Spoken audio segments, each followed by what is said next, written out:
Mwenge wa Uhuru ni mwanga wa elimu unaojengea vijana maadili na matumaini ya maisha bora ya baadaye. Mwenge wa Uhuru ni alama ya maarifa, maadili na malezi yanayoweza kujenga kizazi chenye uwajibikaji na uzalendo.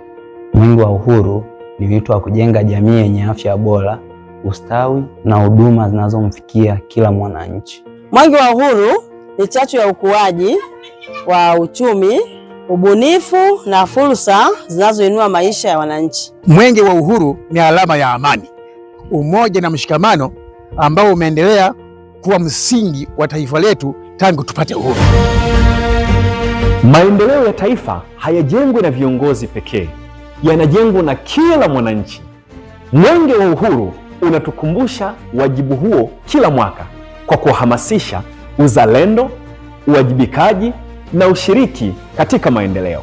Tunapoendelea kutekeleza Dira ya Taifa ya Maendeleo 2050 yenye maono ya Tanzania ifikapo mwaka 2050 kwa nchi ya kipato cha kati ngazi ya juu, yenye ustahimilivu, ustawi, ubunifu na diplomasia imara, ikichochewa na matumizi bora ya rasilimali zake, miundombinu thabiti na nguvu kazi yenye motisha.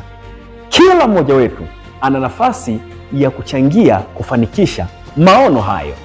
Tarehe 22 Julai 2026, historia itaendelea kuandikwa hapa Itigi. Je, wewe utakuwa sehemu ya historia hiyo?